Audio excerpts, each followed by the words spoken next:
Lincoln has just revealed it's not going to offer buyouts to dealers and it won't be adopting Ford's electric vehicle strategy. I'm baffled. I'm honestly confused. What on earth are they thinking? Hello, my friends, and welcome to the channel. I'm the Electric Viking. Great to see you. Welcome to the new subscribers. Welcome back, everyone else. Thank you for subscribing to the channel. Great to have you. Thanks for your support over the past 12 months. Over that period of time, we've been able to make around 1,000 videos, meaning there's more content about electric cars, batteries, and of course, sustainable, renewable energy on this channel than any other channel that I know of on YouTube. If you know of one that does more than us, please let me know, but I'm not aware of any. Anyhow, let's get on to Lincoln. Lincoln's president, Joy Falatico, said it will be completely up to dealers if they want to proceed with the Lincoln brand. Now, not long ago, Lincoln revealed the Lincoln Star concept. In my opinion, one of the most radical looking electric vehicles, period. I mean, you've got the Cybertruck, you've got Canoe's electric pickup truck, you've got a few wacky looking ones. This thing looks wacky, but it also looks gorgeous as well. And if I was a Lincoln dealer, I'd be jumping right at those EVs from Lincoln as soon as they're available. However, Lincoln Motor Company has no plans to offer a formal buyout program like some of its rivals such as Cadillac and Buick. Speaking with Automotive News on the sidelines of the Detroit Auto Show, Lincoln President Joy Falatico said the brand expects a continued winnowing of its dealer network in the coming years as it shifts its focus onto EVs. Basically, Lincoln are just hoping that the weak dealers go away without Lincoln having to do anything, essentially. However, Ford's luxury brand says that EV adoption or dealerships just going the way of the dodo, dying, will happen voluntarily and not through formal buyout programs. Ford doesn't want to spend any money unless it has to. It thinks it doesn't have to here. Falatico said she expects Lincoln to end 2022 with under 600 US retailers, down from more than 1,000 5 years ago.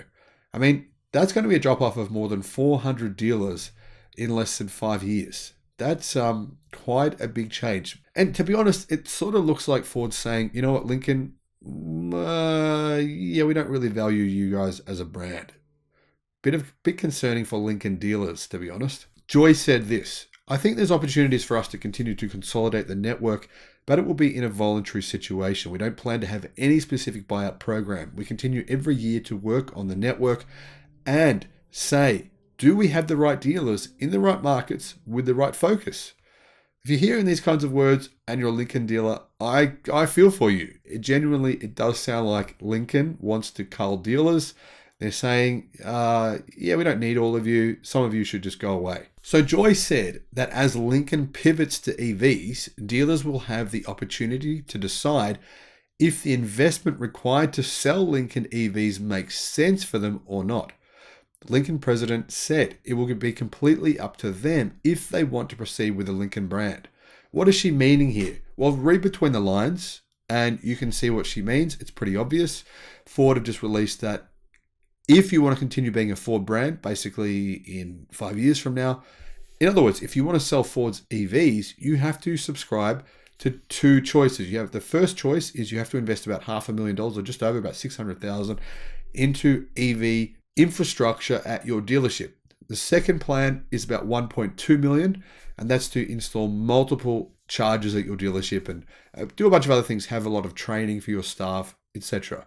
Ford basically is giving their dealers 6 weeks to make a decision on this if they want to continue to be a Ford dealer. And the truth is, eventually Ford won't sell any vehicles that are not electric. So you have 6 weeks to decide if in 10 years you want to exist. Now, clearly the same proposition will apply to Lincoln dealers. Eventually, Lincoln won't sell any cars that are not EVs.